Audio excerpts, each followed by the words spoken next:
Having a desire to improve in itself is a great thing. However, I think there's also a kind of dark side to self-development that could actually be worse for our well-being. So the first negative aspect of wanting to improve yourself would be if you're doing it for the wrong reasons. For me personally, I started because I am kind of insecure.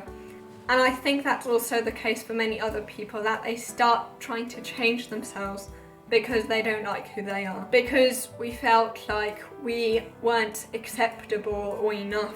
And that we think that by working extremely hard and by improving ourselves, we are going to then finally feel better about ourselves.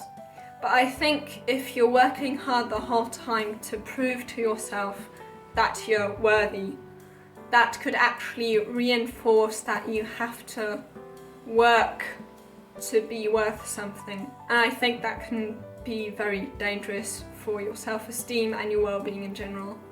And I also believe that trying to improve ourselves also for many people comes from an unhealthy desire to kind of control the uncontrollable. Trying to control that other people are going to like us, which unfortunately we're not in control of. But we somehow try to convince ourselves that if we work extremely hard, then people are going to like us. That by working hard, our life circumstances are going to definitely change. But unfortunately, even though many of those things can be indirectly influenced, hard work in itself doesn't guarantee success. It's only the case that if you don't do hard work, then you're guaranteed to fail. But doing hard work doesn't always lead to getting what you want out of that. It just gives you the chance to maybe get it. With me personally, I think I've also kind of gotten into self-development as a method to kind of control what others think of me, control that others aren't going to reject me, which unfortunately isn't the case. Sometimes no matter how hard you try, you're still going to be rejected simply because other people liking you, no matter how hard you try, isn't in your control. And as Mark Manson explained, when we desperately try to get other people to like us, they often actually like us even less. And that is because we then come across as needy and insecure, and as you probably know, confident people tend to be more charismatic. And also, if you go into social situations feeling tense because you feel like you have to kind of perform for other people to like you, then they're also going to feel tense in that situation because they notice that you feel tense, and due to mirror neurons, whatever you feel with your body language, other people notice and also feel because they naturally, without noticing, also kind of match your body language because of these mirror neurons, and therefore feel the same way. That means if you feel very tense, they're going to feel very tense. Basically, what makes people likable is if you make other people feel good. They don't necessarily care about how hard you work or how skilled you are. And then the third reason why it could be unhealthy for us to want to improve is if we go on chasing outcomes the whole time. We do get a dopamine hit when we finally achieve the result, but what always happens when we get a reward is that we basically have this baseline of dopamine, and when we get a reward, we have this peak of dopamine. But what happens immediately after we get that reward is that for some time our dopamine levels actually declining and actually go below the amount of dopamine you usually have, and then afterwards it goes back to baseline. So basically, no matter how often you chase a reward, your dopamine levels are always immediately afterwards going to decrease and then go back to baseline again. And this is basically what this hedonic treadmill is. That even though we feel good in the moment when we get a reward, it doesn't change anything in the long term. Chasing extremely high peaks of dopamine can be very dangerous because the higher the peak, the lower your dopamine levels will be when it goes down. Your dopamine levels always go below your baseline as much as they went above baseline before. And this is basically what happens with addictions.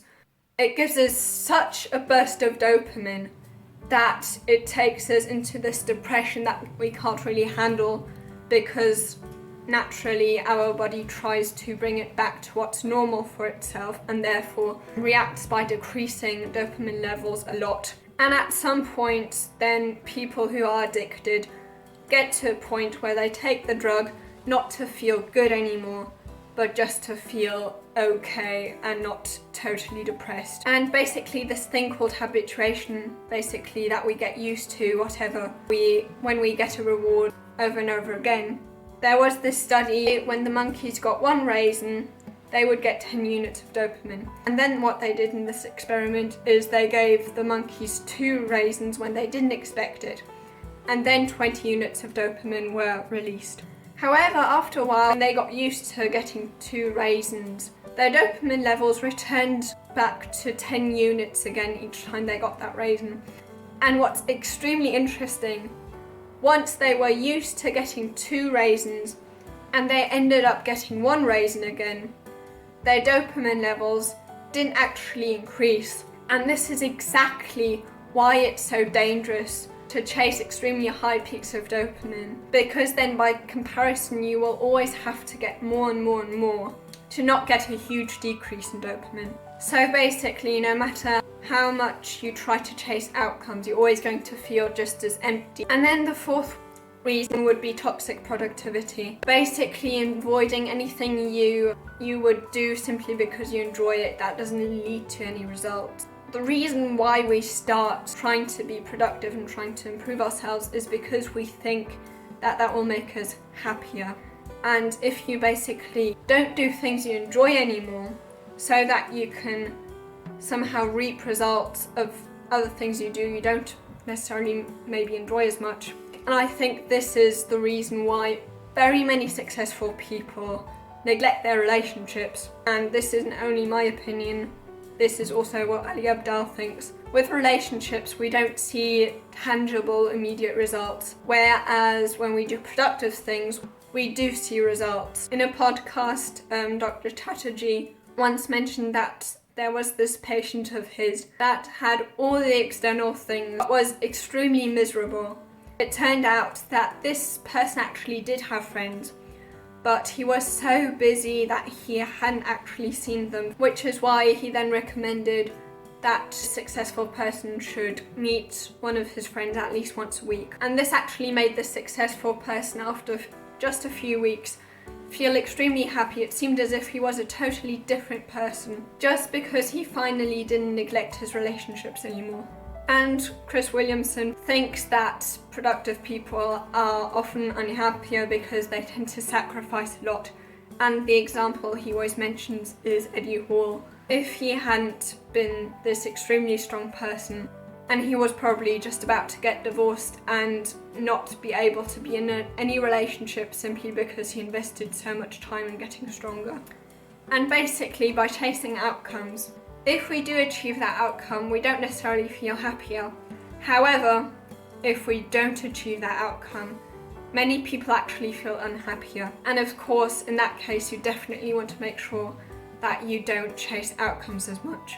Now, to be clear here, I still think self-development in itself is a good thing. I think the desire to want to improve oneself is still something one can be proud of and one should want. The main thing is that you want to make sure that you don't do these mistakes and that you don't do it for the wrong reasons.